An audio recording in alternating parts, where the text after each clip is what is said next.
In the heart of the bustling city of Makkah, in modern-day Saudi Arabia, stands a simple, elegant, black cube. It is the Kaaba, the house of Allah, the most sacred site in Islam. Every day, millions of Muslims around the globe turn their faces towards it in prayer. During the Hajj, the annual pilgrimage, millions more circle it in a moving sea of humanity.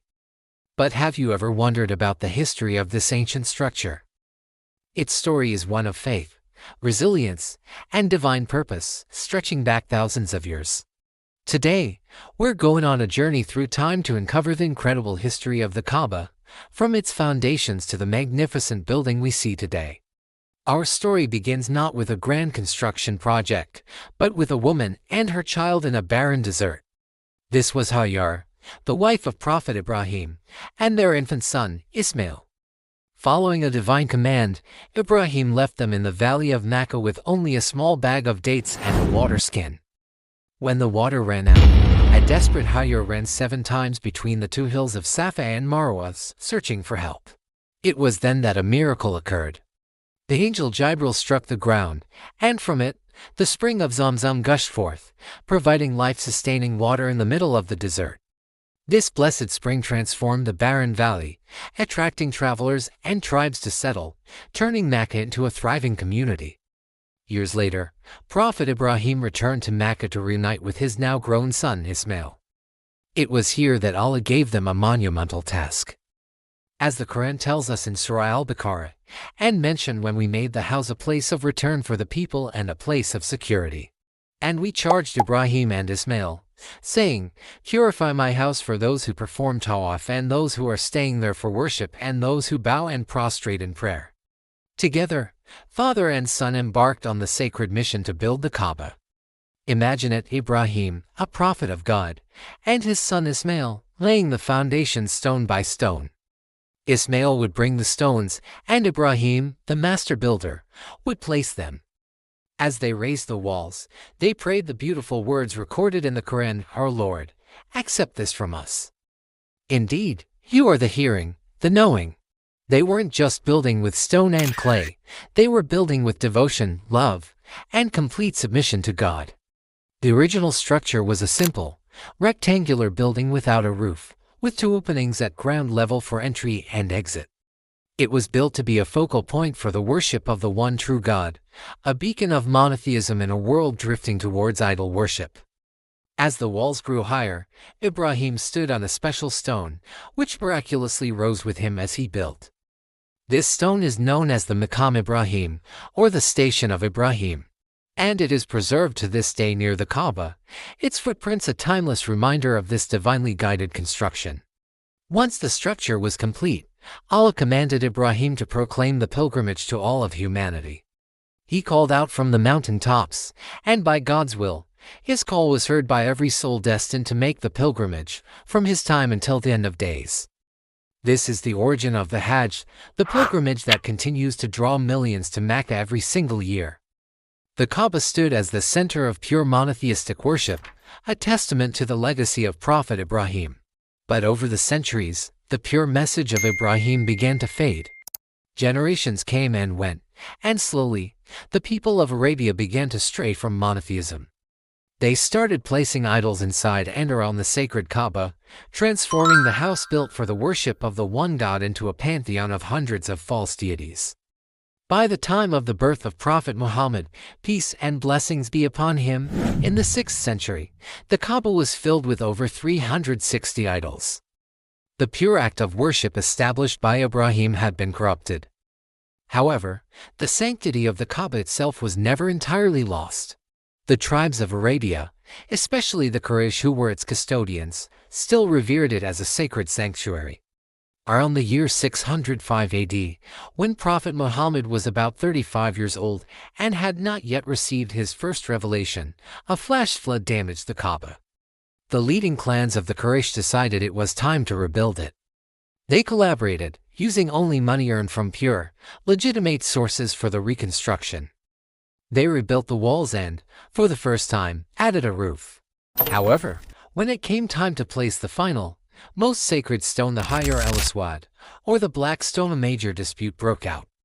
This stone, believed to have descended from paradise, was highly venerated. Every clan wanted the exclusive honor of placing it.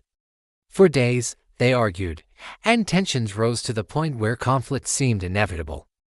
Then, one of the elders proposed a solution: the next man to walk through the gate of the sanctuary would be the arbitrator. All agreed. And who should walk through the gate but the young Muhammad, already known throughout Makkah for his impeccable character, earning him the titles Al-Amin, the trustworthy, and As-Sadiq, the truthful. The people exclaimed, "It is Al-Amin. We are content with him." Muhammad, with his profound wisdom, laid his cloak on the ground and placed the black stone in its center.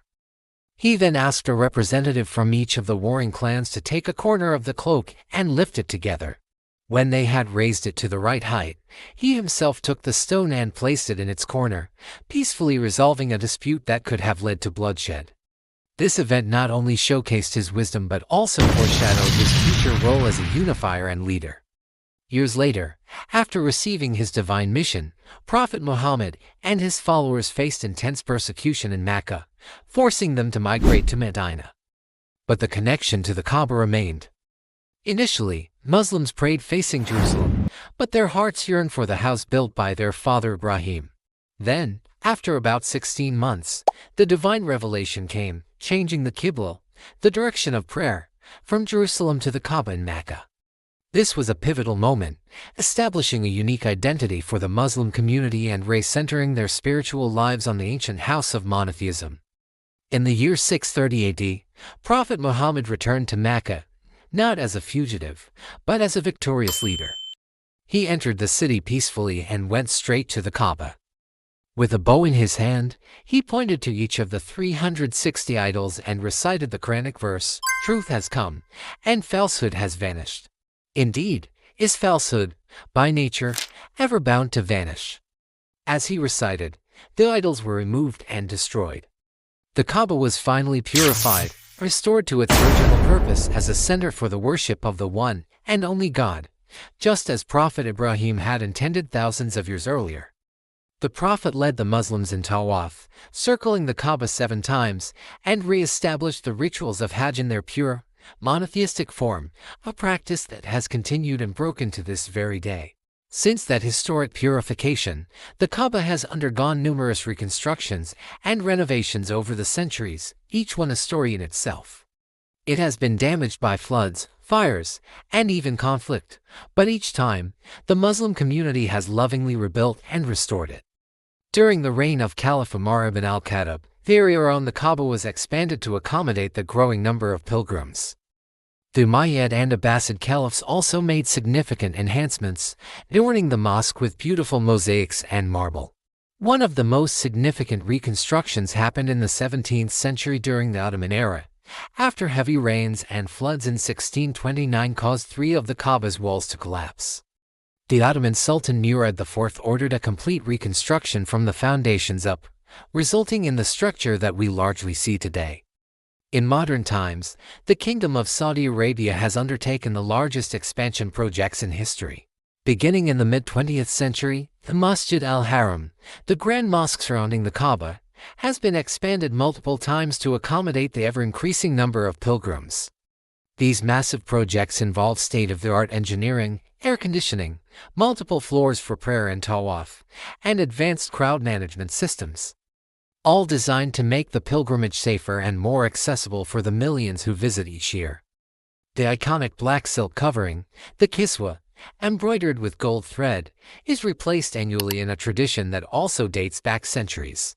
From a simple, roofless structure built by a father and son in a desert valley to the centerpiece of a magnificent modern marvel of architecture, the Kaaba stands as a powerful symbol of unity, continuity, and unwavering faith. Its history is not just the story of a building, but the story of humanity's relationship with God. It has witnessed prophets, caliphs, kings, and countless ordinary people who have traveled across continents to answer its call.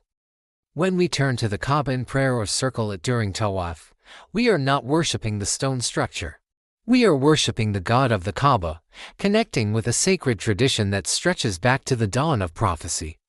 We are walking in the footsteps of Ibrahim, Ismail, and Prophet Muhammad, joining a chain of believers that spans all of history. Thank you so much for joining me on this incredible journey through the history of the Kaaba. It's a story that inspires awe and deepens our appreciation for this blessed house. If you found this video insightful, please give it a thumbs up. And don't forget to subscribe and hit the notification bell so you don't miss our future explorations into the rich tapestry of our faith. Until next time, may peace be with you.